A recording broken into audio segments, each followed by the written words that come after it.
You do it every day, probably without even thinking about it. You type a website into your browser, you hit enter, and poof, the page just appears. But it's not magic. It's actually this incredibly fast translation happening completely behind the scenes. In the time it takes you to blink, your computer has to find the right digital address out of literally billions. So what is really going on in those few milliseconds? Well, we're about to find out. So let's start with this very simple question. You type google.com, a name that's super easy for you and me to remember. But the internet, it's this massive global network of devices that don't speak in names, they speak in numbers. So how on earth does your computer bridge that gap and find the exact specific location of Google's servers? And right there, that's the heart of the problem. We are great with names, right? Google.com, Wikipedia.org, easy. But computers, they need numbers. They need these really precise numerical addresses to find each other on the network. We call them IP addresses. They're these long strings of numbers like 142.250.201.132. So, a fundamental translation has to happen every single time we go online. Now here's the cool part. You already use a system just like this every single day. Just think about the contacts list on your phone. You don't remember hundreds of phone numbers, right? You just tap on Mom. Your phone does all the heavy lifting, looking up her name to find the actual number it needs to dial.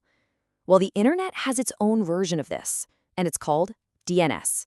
It is, quite literally, the phone book of the internet. So the official name for this system is the Domain Name System, or DNS. And it's not just one giant book sitting on a single computer somewhere. Oh no, it's a massive global database spread out across countless computers all over the world. But its mission, its one primary job, is simple. Take the name you type and find the number your computer needs. Okay, so now that we know what DNS is, let's follow the journey of a single request. We're going to trace the exact steps your computer takes to get from that simple, friendly name to that all-important IP address. Our little adventure begins with the full address. For this example, let's use mail.google.com. Now, this complete address, from the most specific part to the very end, it has a technical name, a fully qualified domain name, or FQDN for short. And as you'll see, every single part of this name is a clue. DNS works kind of like a chain of referrals, starting really broad and getting more and more specific. So your computer first goes to what's called a root server and basically asks, hey, where can I find information about .com? Now, the root server doesn't know anything about google.com, but it says, I don't know, but here's the address for the server that handles all the .com domains. Go ask them. So your request goes to the .com server and asks, okay, where do I find Google? That server then points you to Google's very own server. Finally, your computer gets to Google's server and asks for mail, and that's the server that gives back the final IP address. It's this beautiful, super efficient, hierarchical handoff. 13. That's it, just the number 13. What in the world could this single number possibly have to do with the entire global internet?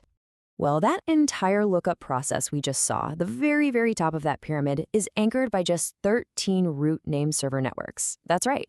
These networks, which are identified by the letters A through M, they are the ultimate authorities that every single DNS query in the world relies on to get started. The whole system is built on this incredibly stable and resilient foundation of just 13 networks. Okay, so a good phone book has more than just names and numbers, right? It might have an email address, a home address, maybe a work number. DNS is exactly the same. It can store different types of information, and we call these entries records. So let's take a quick look at the most common ones. The most fundamental entry is the A record. A is for address. This is that direct link, the simple mapping of a name to an IP address. Then you've got something called a CNAME, which stands for canonical name. Just think of this as a nickname. It lets you point one domain name to another one. And finally, there's the MX, or mail exchange record. This one is super important. It tells the internet which specific server is supposed to handle all the email for a domain. So what if you have the number but you don't know the name? What do you do then? Well, for that, there's a special kind of record called a PTR, or a pointer record. And it does the exact opposite of an A record. You give it an IP address, and it points you back to the human-readable domain name. It's basically the reverse lookup for the internet's phone book. All right, so we've gone through the whole journey, we've looked at the different record types, but let's zoom out for a second. Why is this elegant, completely invisible system so fundamentally important to every single thing you do online? Let's just recap the essentials here. DNS is the translator. It's the bridge between our world of names and the computer's world of numbers. It's a globally distributed database, which is a fancy way of saying it's incredibly resilient. There's no one single point of failure that can bring the whole thing down. And all of this adds up to one crucial point. DNS is a foundational, absolutely essential, and yet almost completely invisible pillar of the modern internet. If you only remember one thing from this whole explainer, please make it this. The simplest and most powerful way to understand this whole complex system is that DNS is the phone book of the internet. Simple as that. So I'll just leave you with this one final thought. Imagine for a second, you wake up tomorrow and DNS has just stopped. It's broken. Your bookmarks wouldn't work, your emails wouldn't send, typing google.com would lead you absolutely nowhere. Every single link you click would be broken. What would just one day be like if the internet's phone book suddenly vanished?